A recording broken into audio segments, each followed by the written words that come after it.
आइए बच्चों, हम लोग सेलों का समांतर क्रम संयोजन देखेंगे आज, क्योंकि पिछले क्लासेस में हम लोगों ने सेलों का श्रेणी क्रम संयोजन देखा था।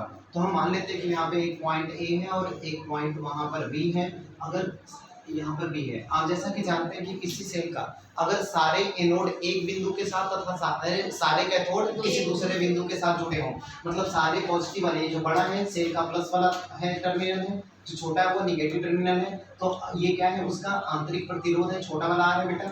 और मैंने जो ये सेल मान रखा है वो सारे सेल का विद्युत वाहक बल क्या है, समान है, और वो है ई। और एक मैंने बाह्य प्रतिरोध कैपिटल आर मान रखा है, और यहाँ पे कोई एक स्विच एस मान रखा है। जैसे स्विच को बंद करेंगे परिपथ में एक धारा आई प्रवाहित होने लगी। कैसे प्रवाहित होगी, इधर प्लस इधर प्लस इधर प्लस इधर प्लस, मतलब एक प्लस टर्मिनल ये पॉजिटिव पोटेंशियल को होल्ड करेगा और ये नेगेटिव पोटेंशियल को होल्ड करेगा। That's why the current will flow from the higher potential to lower potential, therefore a current I begin to from the A point to the B point.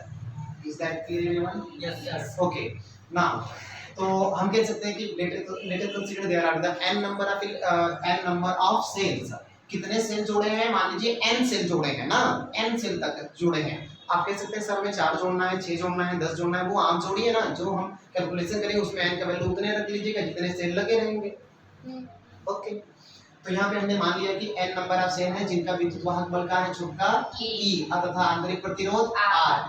एक बाह्य प्रतिरोध capital R तथा एक switch की सहायता से चित्रानुसार समांतर क्रम में जुड़े। एकदम बढ़िया।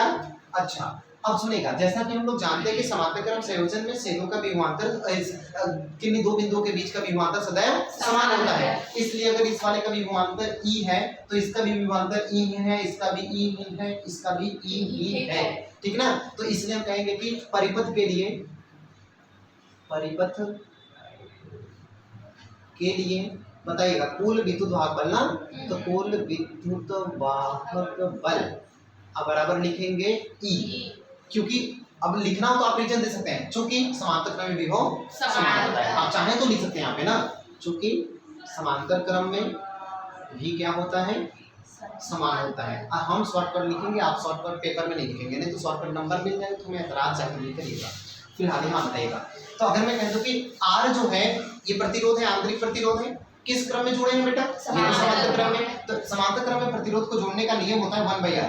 1/r इक्वल टू 1/r छोटा 1/r प्लस 1/r, इसको जोड़ रहे हैं ना हम। तो ऐसे कहाँ तक, n तक। आपको पता है कि अगर 1/r प्लस 1/r करेंगे, 2 बार करेंगे तो आएगा 2/r। अगर इसको 3 बार किए होते तो आता 3/r, बोलिए ना, r नीचे और 1 1 1 ना। अगर n बार जोड़ेंगे तो n/r, हाँ अजय पढ़ा, तो n/r हो जाएगा। आप या तो बच्चों पे बैठ जाइए, रुक जाइए 1 मिनट। ए भैया ये सब काम है, तो सुने, तो पैरेलल में विभव क्या होता है, समान होता है, इसलिए कुल विद्युत वाहक बल क्या रहेगा, ई रहेगा, सबका ई ही रहेगा। अब जरा बताइए कुल आंतरिक प्रतिरोध निकाल रहे हैं, तो हम लोग अगर n बार जोड़ेंगे तो यहाँ का आएगा n/r। तो बेटा 1/r का वैल्यू n/r, तो r का वैल्यू बताइए r/n। तो इसका पूरा आंतरिक प्रतिरोध तो कहेंगे कि कुल आंतरिक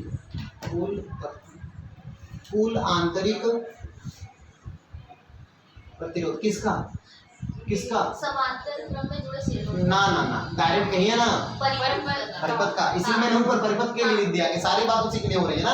अब देखो सुना, बोले क्या लिखा जाए r/n, उलट के ना, उलट के। अच्छा ये हो गया। अब कहेंगे तब परिपथ का कुल प्रतिरोध, परिपथ कुल प्रतिरोध बराबर का चिन्ह लगाइए। बताइए बड़ा वाला r प्लस ये पूरा मिला के r/n, हाँ, तो बड़ा वाला r प्लस r/n। अब बताइएगा तब परिपथ में प्रवाहित होने वाली धारा, परिपथ में प्रवाहित होने वाली धारा I बराबर, बेटा अगर आपको याद हो तो I बराबर E बटे में R प्लस R, इस सूत्र पढ़े हम लोग। E की जगह E रहेगा, R की जगह R रहेगा, इसका आंतरिक प्रतिरोध कुल है r/n, या तो डायरेक्ट ये सभी ऊपर विद्युत वाहक बल, हाँ नीचे कुल प्रतिरोध, हाँ यहाँ कुल प्रतिरोध की जगह कितना रखना है, इतना हो गया, बोलिए ना। केस नंबर 1 ना, केस नंबर 1 आपने कहा होगा यदि r बहुत बड़ा हो r बटे n से ना, नहीं बनाएंगे वाला केस, कोई बात नहीं, बंद करो, इधर से। अगर बड़ा हो रुक जाइए ना, कोई बात नहीं। यदि ऐसा हो, अब देखिए बस ना, यदि ऐसा हो तब, यही ना, हाँ अगर ये वाला बड़ा हो जाए इससे तब क्या होगा, तो इस पूरे को नगण्य माना जाए। तो हाँ। बताइए आई बराबर क्या मिला, ई बटे ई बटे आर। आर। मतलब कि इसमें एक लाइन आपको अपने से लिखना पड़ेगा कि इस स्थिति में संयोजक के द्वारा प्रवाहित होने वाली धारा या परिपथ में प्रवाहित होने वाली धारा एक सिंगल सेल से प्रवाहित होने वाली धारा के समतुल्य होगी, है ना। एन नहीं ना आया है, नहीं। कितनों सेल लगाइए, एन से कोई फर्क नहीं पड़ा ना यहाँ पर। और दूसरा केस कहेंगे इधर, केस नंबर 2 इधर। I know you have not taken, okay ना, बस हियर। तो इफ यदि r का हो जाए बहुत बहुत छोटा हो जाए r बटे n से, तब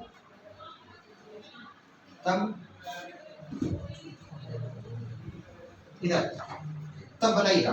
तो यदि ऐसा हो जाएगा तो इसको हमें नगण्य मानना पड़ेगा। Yes, तो बताइए क्या मिलेगा, i इक्वल टू e बटे r बटे n, n चला जाएगा ऊपर, n बाई ऐसा। मतलब कि इस स्थिति में सेलों में परिपथ में प्रवाहित होने वाली धारा बढ़ जाएगी, हाँ। या n टाइम्स बढ़ जाएगी, समझ गए आप।